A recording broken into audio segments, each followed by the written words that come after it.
Mukunda jewellers first ever factory outlet లో నక్షి Mela October 25 నుంచి 2 November వరకు. ఫ్యామిలీ ఎలా ఉందన్న? ఇద్దరు పిల్లలు మంచిగా ఉన్నారా? నేను బాగున్నా అంటే ఫ్యామిలీ బాగుంటుంది. బాబు ఏం చదువుతున్నారు అన్న ఇద్దరు? ఒకళ్ళేమో ఫస్ట్ క్లాసు, ఒకళ్ళు యూకేజీ. చిన్నపిల్ల అలరా ఆపిందా? నీకు తెలుసు కదరా, ఇంటికి వెళ్ళి నేను ఇంట్లో నుంచి బయటకు వచ్చి ఇంటికి వెళ్ళేదే వాళ్ళ కోసం. వాళ్ళు లేకపోతే ఇంటికి ఎందుకు వెళ్తా? కాదన్నా, ఇప్పుడు బిగ్ బాస్ వల్ల నీకు ఏమైనా ఉపయోగపడిందా? లేదు, రూపాయి లేదు. రూపాయి కెరియర్ కానీ ఇక్కడ కాపే టాపిక్.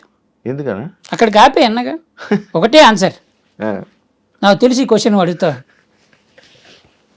చెప్తున్నా కదా, కట్ పాస్. దాని గురించి మాట్లాడాలని అనుకోవట్లేదు అస్సలు. అంటే దాన్ని అంటే లైక్ అదొక పేడకలు అనుకుంటున్నావు. నువ్వు ఎంత అడిగినా అంతే కట్ అంటున్నా కదా, వద్దు.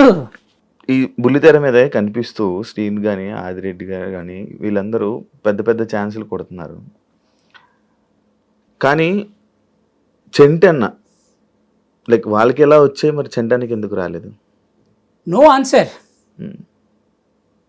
అంటే పెద్ద పెద్ద ఛాన్సులు కొడుతున్నారు కదా, లైక్ వాళ్ళు పెద్దవాళ్ళతో మంచిగా లేకపోవడం, లేకపోతే ఏమైనా? ఎవరు నేను మంచిగా లేకపోవడం అంటావా?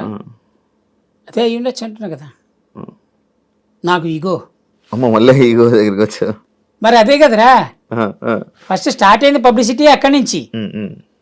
ఇప్పుడు 2013లో జబర్దస్త్ స్టార్ట్ అయింది అయ్యా. 2013లో జబర్దస్త్ స్టార్ట్ అయ్యి 14లో ఎప్పుడో స్టార్ట్ అయింది ఈ ఈగో అనే టాపిక్. అవును అవును, అప్పటి నుంచి ఉంది. 14 నుంచి 24 10 ఏళ్ళు ఇంకా పోలేదు నా ఈగో అనే టాపిక్. చెట్లో కూడా యాటిట్యూడ్గా ఉంటావు, నేనే ఇది అన్నట్టు ఉంటావు, ఎవరి మాట వినవు, ఇవన్నీ నడుస్తాయి. ఇప్పుడు అద్భుతమైన ప్రశ్న అడిగేవాడు చెప్తాయి. ఇప్పుడు నువ్వు ఒక తప్పు చేస్తున్నావు, అబ్బాయి ఇది తప్పు అని చెప్పలేదనుకో, మళ్ళీ నాకు సిగ్గులేనట్టు. ఓకే, నేను నీకు చెప్పాను అనుకో, నువ్వు వెళ్ళి ఆడేంటి నాకు చెప్తాడేంటి, ఆడి సంగతి స్టేజ్ మీద చూసుకుంటా. ఎవరికి ఉంది ఇగో? స్టేజ్ మీద చూసుకుందాం అన్నాడు. మరి నాకుందంటారేంటి నీకు? అంటే నువ్వు ఎలా జరుగుతుందంటేరా, టీం లీడర్గా నేనుంటే నా కింద పనిచేసే వాళ్ళు స్టేజ్ మీద ఎలా పర్ఫార్మెన్స్ చేయాలి అన్నది నాకు తెలుస్తుంది. ఇంతవరకు నా స్క్రిప్ట్లో ఏ రోజు కానీ ప్రాక్టీసులు పెట్టలేదు ఎవరికి. పోయి డైలాగ్ ప్రాక్టీస్ చేయి, అది ప్రాక్టీస్ చేయి, ఇది ప్రాక్టీస్ చేయని, ఇదే వేరే టీం లీడర్స్ లాగా. నువ్వు ఏదైనా స్టేజ్ మీద చెప్పే దాన్ని నేను చూసుకుంటా, కౌంటర్ ఇస్తాను నేను, నీకు సపోర్ట్ నేను ఉన్నాను, ఎందుకు టెన్షన్ పడుతున్నావు అనేదే చేశా. 4 చప్పట్లు వాళ్ళకి ఎక్కువ పడ్డాయి, నేనేం ఫీల్ అవ్వలే. కానీ ఆ 4 చప్పట్లు ఎక్కువ పడిన తర్వాత వాడేం ఫీల్ అయ్యాడు తెలుసా? చంటి కంటే నేను ఎక్కువ అని ఫీల్ అయ్యాడు. ఎక్కువ అని ఫీల్ అయ్యి వాడు సమయం కోసం చూసి చంటిని ఎక్కడ పొడవాలో అక్కడ పొడిచారు. అది నా తప్ప? ఎవరిది తప్పు? తప్పు చేసినాడు ఎవడే నేను తప్పు చేశాను అని చెప్తాడా? ఎటు తిరిగి నష్టపోయింది నేనే. అందరూ బాగున్నారు, అందరూ హ్యాపీగా ఉన్నారు. నేను అదే అంటున్నా, ఈరోజు జ్ఞానోదయంతో చెప్తున్న మాట శాపం అనే మాట ఎందుకు రాగానే ఫస్ట్ చెప్పింది ఏంటంటే ఇదే. ఓకే, డబ్బులు ఉన్నాయా అన్న ఇప్పుడు నీకు గడవడానికి? అంటే లైక్ ఇప్పుడు అవకాశాలు లేవు? ఉన్నాయా? మొత్తం సొంత ఇల్లు, మంచి కారు కొనుక్కున్న సంపాదించుకున్నదే ఉన్నాయి, అంతే? ఉన్నాయి, హ్యాపీ లైఫ్. ఏంటన్నది ఇలా చెప్పడానికి అర్థం? అరే హ్యాపీ లైఫే బా, హ్యాపీ లైఫ్ బాగానే ఉంది. జబర్దస్త్ బ్యాచ్లో ఒకరికి ఒకరు సాయం చేసుకునే గుణం ఎంత శాతం ఉందనుకుంటున్నావు? ఉన్నదా అసలు? ఉంది, 100% ఉంది. 100%. అయ్యో, ఒకడు కష్టంలో ఉన్నాడంటే మొత్తం జబర్దస్త్ మొత్తం టీం అందరు కలిసి సపోర్ట్ చేస్తారు. రివర్సా? నేను రివర్స్ ఏమని చెప్పానా? స్ట్రైట్గా చెప్పింది. నువ్వు ఆలోచిస్తున్నావు చూడు, ఏది నిజం ఏది అబద్ధం నీకు తెలుసు, నీ మనసుకు తెలుసు, చూసే వాళ్ళకి అర్థమవుతుంది. ఉందనే చెప్తున్నా అబ్బా, నేను తప్పు చెప్పట్లే. ఉంది 100%. ఒక మనిషికి కష్టం వస్తే జబర్దస్త్ టీం అందరూ కలిసి సపోర్ట్ చేస్తారు. ఉమ్, వాడిని నిలబెడతారు, ఉమ్, వాడు బాగుంటాడు. ఉమ్. ఉమ్. ఏట్రా నవ్వుతా పెట్టరా? ఏమన్నారా అని ఆలోచిస్తున్నా. ఉంది, ఇన్నిసార్లు ఉందని చెప్తున్నా కూడా నమ్మకపోతే నా తప్ప. ఏమైనా చెప్పాలనుకుంటున్నావా దాని గురించి, ఏం లేదు, నీకు జరిగిన ఎక్స్పీరియన్స్? ఏం లేదు. ఇండస్ట్రీలో ఉన్న వాళ్ళకి కానీ, లేకపోతే ఇండస్ట్రీలో ఇప్పుడు రాను రాను ఎదుగుతున్న వాళ్ళకి కానీ ఏం చెప్పాలనుకుంటున్నావు? సెంట్ అన్న తరపున ఒకవేళ ఏదైనా చెప్పాలనుకుంటే ఏం అంటే చెప్పాలనుకుంటున్నావు? ఇండస్ట్రీలో రావాలనుకునేవాడికి రావాలనుకునే వాడికి డబ్బులు ఉంటే రండి, డబ్బులు లేపుతొద్దు. సీరియస్గా ఉన్న వాళ్ళకి, లైక్ ఇండస్ట్రీలో ఉన్న వాళ్ళకి, ఆల్రెడీ ఉన్న వాళ్ళకి, చిన్న చిన్న స్టేజెస్లో ఉన్న వాళ్ళకి మనమేవడరా చెప్పడానికి? అది చేసుకుంది అది చేసుకుంటారా? సేయ్, ఆ, మనం వేస్ట్ కాలేము, మనమేవడరా చెప్పడానికి? అమ్మా. మనం ఈగ. ఉమ్, ఇప్పుడు ఇండస్ట్రీలో ఉన్నోళ్ళ ముందు మనం ఈగ. ఉమ్, బొద్దింకలు ఉన్నాయి, బల్లులు ఉన్నాయి, ఉమ్, వాళ్ళకి అన్నీ తెలుసు. మనం ఎవడు చెప్పు? అంతే. ఏదో పొరపాటున ఒక 4 రోజులు ముందు ఇండస్ట్రీకి వచ్చాం కాబట్టి ఉమ్, అందరూ మనల్ని చంటి అన్నాన్ని పిలిచి రెస్పెక్ట్ ఇస్తున్నారు. కానీ ఉమ్, ఇదే చంటి వాళ్ళతో పాటు వచ్చుంటే ఏరా చంటిగా తర్వాత చాలా మంచి పదాలు, ఉమ్, పలకరింపులు ఇవన్నీ ఉంటాయి. కాబట్టి మనం ఉమ్. మా నువ్వెవరు అసలు ఉమ్, ఎదుటోడికి ఎందుకు సజెషన్ ఇవ్వాలి? ఉమ్, అంతే. ఎవ్వరికి ఏం పక్కర్లేదు, వాళ్ళకి అన్నీ తెలుసు. యా అన్న, ఇప్పుడు ఒకటి ఉందన్న, ఇండస్ట్రీలో ఉన్న కొన్ని ఫ్యామిలీస్కి మనం భజన చేస్తేనే ఛాన్సులు వస్తాయి, లేకపోతే లేదు, కెరీర్లో ముందుకు వెళ్ళలేరు అనేది ఒకటి ఉంది. అది నిజమా? అది నిజం. అంటే నాతో ఒక ఆర్టిస్ట్ అన్నాడు, ఇలా చేస్తేనే వస్తాయి. ఓకే, ఒక ఆర్టిస్ట్, ఒక ఆర్టిస్ట్, పెద్ద ఆర్టిస్ట్, ఇప్పుడు పెద్దోడు. ఓకే, ఓకే, డైరెక్ట్గానే అన్నాడు, నువ్వు తప్పదన్నా, నువ్వు ఇలా ఉంటే నడవదు, నువ్వు కొట్టాలి, నువ్వు భజన కొట్టాల్సిందే, కొట్టకపోతే నడవదు అని అన్నాడు. వాడు బాగున్నాడు, ఇప్పుడు పెద్ద ఆర్టిస్ట్, ఇప్పుడు పెద్దోడు కాబట్టి. అది సందర్భరహితంగా జరిగే సంఘటనలు అది.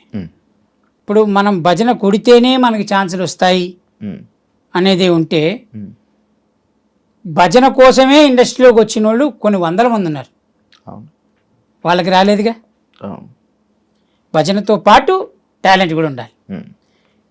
ఇప్పుడు ఇక్కడ ఏంటంటే 99% నీ టాలెంట్ ఉంటే 1% నీ లక్ కూడా ఉండాలి. నీ 1% లక్కే నీ 99% హార్డ్ వర్క్ని తీసుకెళ్ళి ముందు చూపెడుతుంది. హార్డ్ వర్కే నేను పైకి తీసుకొస్తుంది అంటే ఈ రోజుల్లో only hard work gives your energy అంటే, నీకంటే రిక్షా వాడు చాలా హార్డ్ వర్క్ చేస్తాడు, వాడు కోటీశ్వరుడు అవ్వాలిగా. ఎండల్లో వానల్లో తడుచుకుంటూ ఆటో నడుపుతారు, వాళ్ళు కోటీశ్వరులు అవ్వాలిగా. వాడికంటే గొప్ప హార్డ్ వర్క్ చేస్తున్నాం మనం.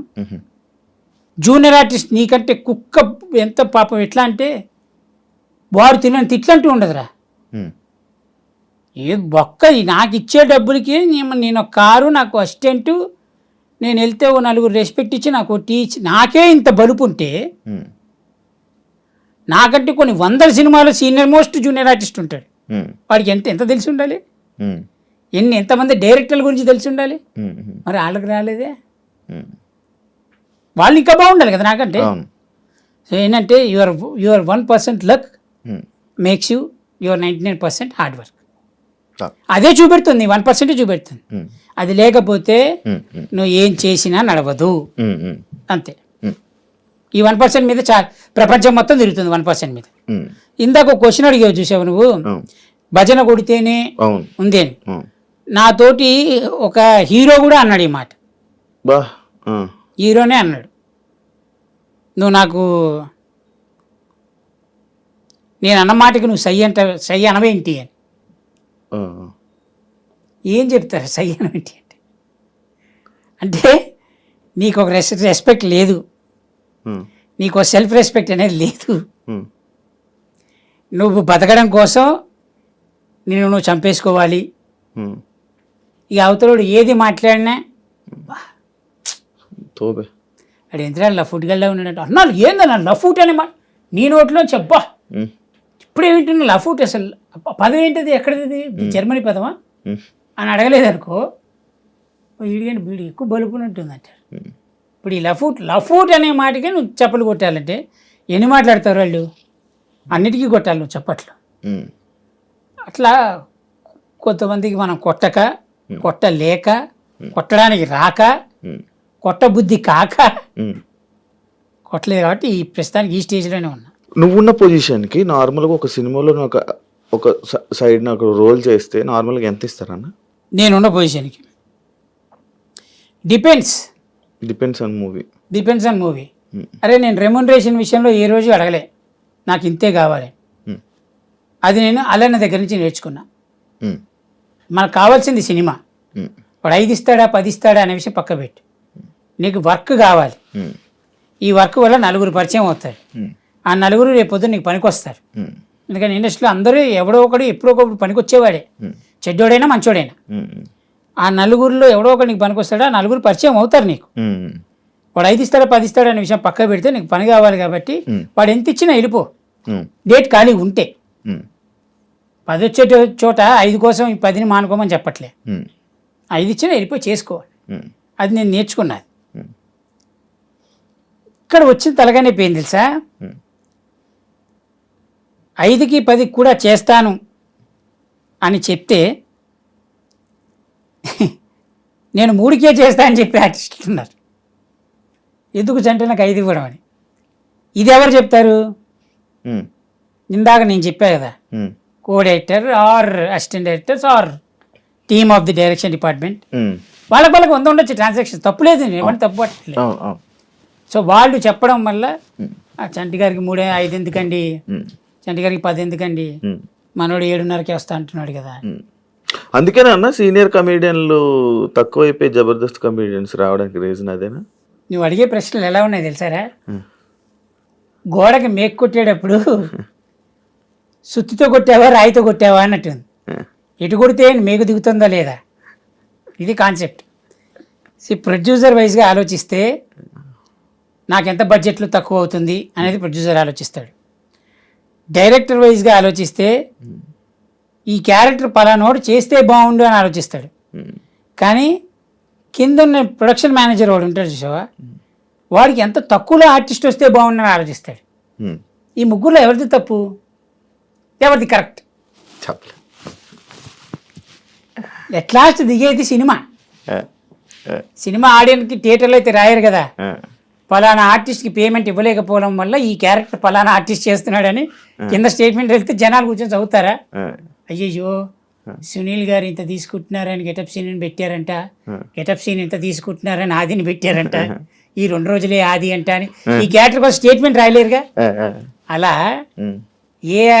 మళ్ళీ నేను సీనుని సునీల్ అని ఆది గారిని సీన్ అన్నని వీళ్ళని ఏమన్నా అన్నారు అనుకుంటున్నారు. ఆ ఉద్దేశాలు అది కాదు, ఫర్ ఎగ్జాంపుల్ చెప్తున్నా అంతే. నేను ఒకవేళ మీకు కరెక్ట్ ఏంటి సారీ, ఇవ్వలే వద్దురా. సీను ఫ్యాన్స్ ఉండొచ్చు, సునీల్ ఫ్యాన్స్ ఉండొచ్చు, సునీల్ అన్న ఫ్యాన్స్ చాలామంది ఉంటారు కాబట్టి వాళ్ళు హర్ట్ అవ్వచ్చు. ఆది గారి ఫ్యాన్స్ ఉండొచ్చు, మళ్ళీ కమెడియన్ ఆది గారి ఫ్యాన్స్, వాడు ఎక్కడో కాపు కాసి నన్ను కొట్టడానికి రెడీగా ఉండొచ్చు. చెప్పలేం. ఎవ్వడు అరే నాన్న వద్దుపా ప్రశాంతంగా ఉన్నా నన్ను ఉండనండి. ఫర్ ఎగ్జాంపుల్ కోసం మాట్లాడిన మాటలు కూడా తప్పు పెట్టేవాళ్ళు చాలామంది ఉన్నారు. సో మనకు ఆ పంచాయతీ వద్దు కాబట్టి, సో స్క్రీన్ మీద పలానా ఆర్టిస్ట్తో జరుగుతోంది కదా అని చెప్పి స్టేట్మెంట్ ఇవ్వరు కాబట్టి, సో ఈ ఆర్టిస్టులు ఎవరి ప్లేస్లోకి ఎవరు వస్తున్నారు అనేది ఎవరు చెప్పలేరు. ఇప్పుడు ప్రొడ్యూసర్ని తప్పట్టడానికి లేదు, డైరెక్టర్ని తప్పట్టడానికి లేదు. డైరెక్టర్కి పాపం ఏ పేమెంట్కి ఏ ఆర్టిస్ట్ వస్తాడో డైరెక్టర్కి తెలియదు కాబట్టి వాళ్ళు ఇచ్చిన క్యారెక్టర్లనే చేపించుకోవాలి. కోడేట్ వచ్చి సార్ ఈ పలానా క్యారెక్టర్ మనోడు చేస్తాడు సార్ చింపేస్తాడంటే అసలు తీసుకోవాలి, ఆప్షన్ లేదు. ఎందుకంటే కింద టీం వర్క్ కదా. పెద్ద పెద్ద డైరెక్టర్లు అయితే డిసైడ్ చేయొచ్చు. ఇప్పుడు ఈ అప్కమింగ్ డైరెక్టర్లు ఏదో 2-3 సినిమాలు హిట్ ఇచ్చిన డైరెక్టర్లు తప్పదు, కింద కోడుకు అసిస్టెంట్ నీకు తెలియని ఏమున్నాయి ఇండస్ట్రీలో పంచాయతీలు అంతే. అన్నా నా షో నా ఇష్టం హోస్ట్, దాని తర్వాత మళ్ళీ ఇంకేమైనా హోస్ట్ చేసావా? లేదు. ఎందుకు అది అయిపోయిందా? తెలీదు, ఇంతవరకు నేను క్వశ్చన్ చేయలేదు ఆ విషయంలో. నేను అది చెప్తా చూడు, దానిలో నీకు ఏమైనా అన్యాయం జరిగింది? బీబిలి కబడ్డీ జట్టు తర్వాత అవును ప్రేమ కావాలి, వీడి తేడా, SMS, ఈ 4 సినిమాలే నాకు గుర్తున్నాయిరా. ఓకే, భీమిలి కబడ్డీ జట్టు 4 సినిమాలు గుర్తున్నాయి. దాని తర్వాత చేసిన కొన్ని సినిమాల పేర్లు గుర్తులేవు నాకు, పెద్దగా పేరు వచ్చిన సినిమాలు కూడా కావు. నా ఫస్ట్ సినిమా జల్లు, అది గుర్తుంటుంది ఎప్పటికీ. అయితే దాని తర్వాత నేను జనాల్లోకి ఎలా వెళ్ళాను అంటే because of Mallemala. I respect Mallemala any time. ఎందుకంటే చంటి అనేవాడు జనాల్లోకి తీసుకెళ్ళింది మల్లెమాల. చంటి అనేవాడిని యాంకర్ చేసింది మల్లెమాల. చంటి అనేవాడు బైక్ మించి కారుకి వచ్చి కారు నుంచి ఒక ఇల్లు కొనుక్కొని ఇంటి నుంచి పెళ్లి చేసుకొని హ్యాపీగా బతుకుతున్నాడు బికాస్ ఆఫ్ మల్లెమాల.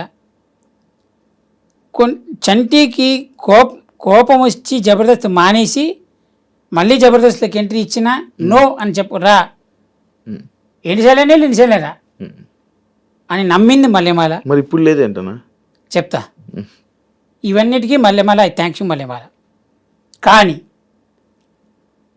కొంతమంది కొన్ని కారణాల వల్ల, కొన్ని అద్భుతమైన విషయాల వల్ల, మరి వాళ్ళకి ఏం చెప్పారో నాకు తెలియదు. ఓకే, వాళ్ళు అది చెప్పడం వల్ల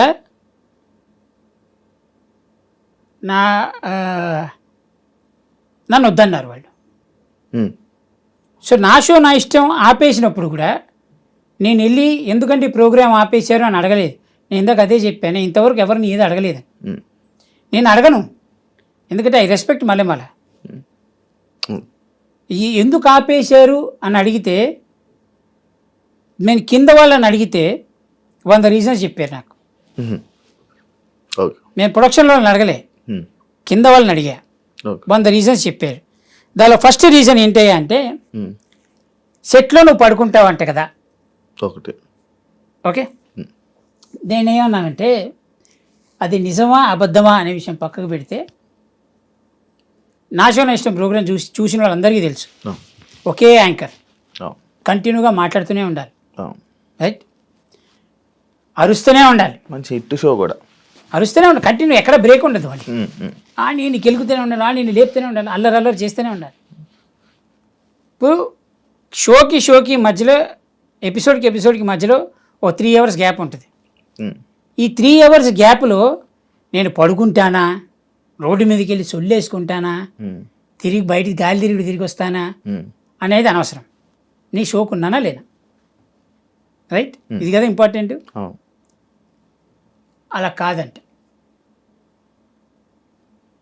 కాదంట పడుకోకూడదంట, అంటే ఆరెస్ట్ కూడా ఉండకూడదు అనమాట. అదొక రీజన్ అన్నారు. నాకు అనిపించింది, అయ్యో పాపం నా నిద్ర వాళ్ళకి ఇబ్బంది అవుతుందేమో అని. ఇప్పుడు మనం పొద్దున్నే ఒక టైంకి, వాళ్ళు ఒక టైంకి చెప్తారు, ఆ టైంకి మనం ఉంటాం.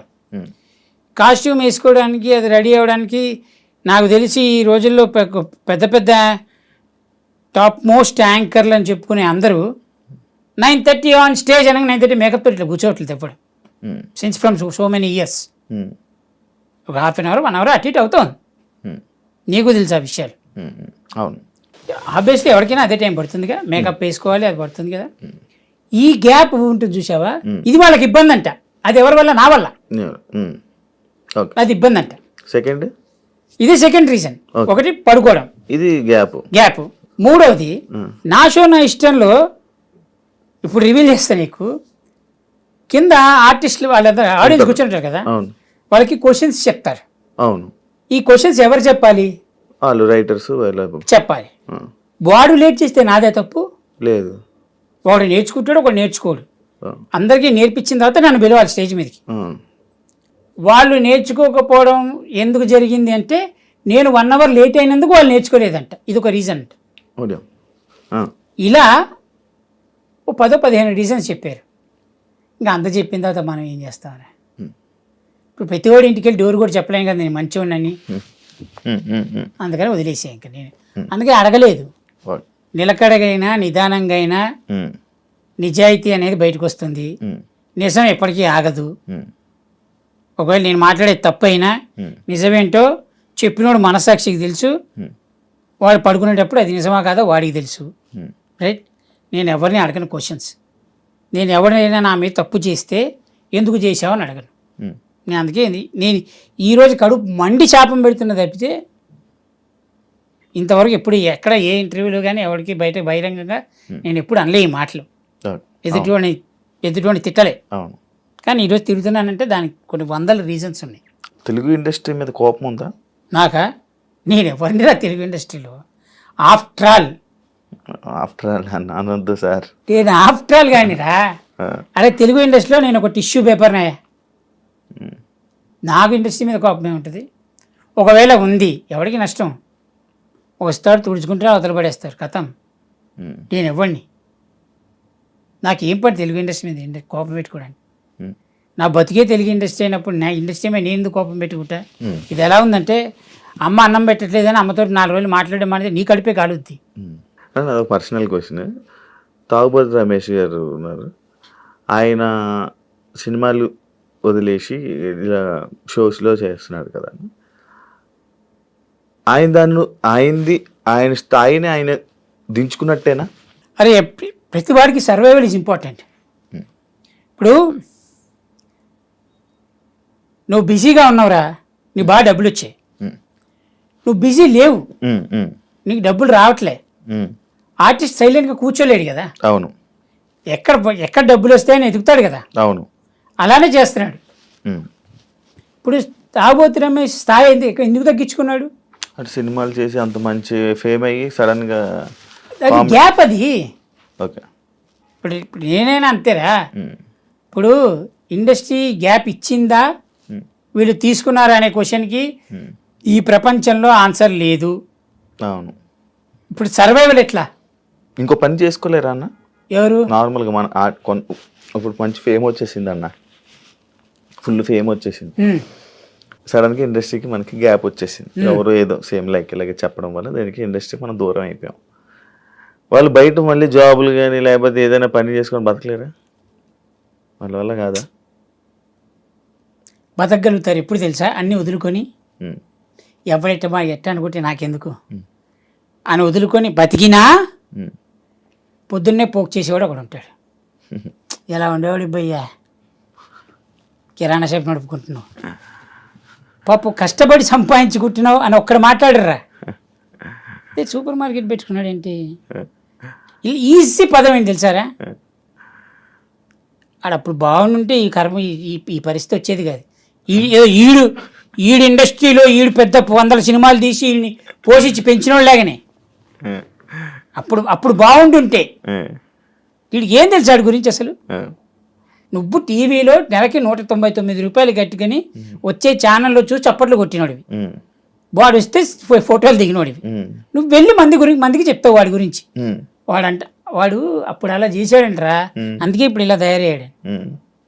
నీకేం తెలుసు అసలు? నీకు వాడి కష్టం ఏం తెలుసు, వాడి చెమట ఏం తెలుసు, వాడికి ఎందుకు గ్యాప్ ఇచ్చింది? ఈ సినిమా ఇండస్ట్రీలో ఏ ఆర్టిస్ట్ పడే బాధలో 0.1% కనుక వేరే వాడికి వస్తే ఎవరు తట్టుకోలేడు, చచ్చిపోతారు. అవును, అది నిజం. ఆర్టిస్టులు తట్టుకున్నంత బలంగా ప్రపంచంలో ఏ ఇండస్ట్రీలో ఏ మనిషి తట్టుకోలేడు, ఏ జీవరాశి తట్టుకోలేదు. మనం ఎందుకు తట్టుకోగలుగుతున్నాం అంటే మనకు అన్నీ తెలుసు, తప్పదు, ఆప్షన్ లేదు. మనకి ఏమీ లేకపోయినా కిరాణా షాప్ ఎందుకు పెట్టుకున్నావు అంటే మనకు మాత్రమే తెలుసు కిరాణా షాప్ ఎందుకు పెట్టామని. అవతలోడు కొనుక్కోవడానికి మాత్రమే వచ్చినోడు, వాడి అవసరానికి వచ్చినోడు, కానీ వాడు మనకు అన్నం పెట్టలే, మనం అమ్ముతున్నాం, వాడు ఇస్తున్నాడు. ఇదే అమ్మకం మనం చాలా చేసాం ఇంతకు ముందు. మన టాలెంట్ అమ్ముకున్నాం, మన కష్టాన్ని అమ్ముకున్నాం, డబ్బులు వచ్చినాయి, గ్యాప్ వస్తుంది. ఏమో ఎవడ దృష్టి పెట్టింది ఎవడికి తెలుసు. ఈరోజు కిరాణా షాప్ రేపు సూపర్ మార్కెట్ అవ్వచ్చు. నా కొడుకులు ఉంటారు చూసావు, కెలికే నా కొడుకులు బాగా ఇప్పుడు మళ్ళీ మాట తిప్పుతారా, బాగానే కష్టపడ్డాడు అమ్మ సూపర్ మార్కెట్ పెట్టాడు, మామూలు కష్టం ఏంటరా అది, చాలా బాగా కష్టం, కానీ లేచి నిలబడ్డాడు ఏంటాడు. ఇక ఈడు ఆడుతోటి ఉన్నట్టే రోజంతా. అంటే వాడు బాగుంటే వాడు నావాడు, వాడు బాగాలేకపోతే మాత్రం ఎలా ఉండేవాడు రా పాపం. ఈ పాపం అటాచ్మెంట్ ఏంటంటే వీడికి పాపం తగలకుండా ఉండడానికి.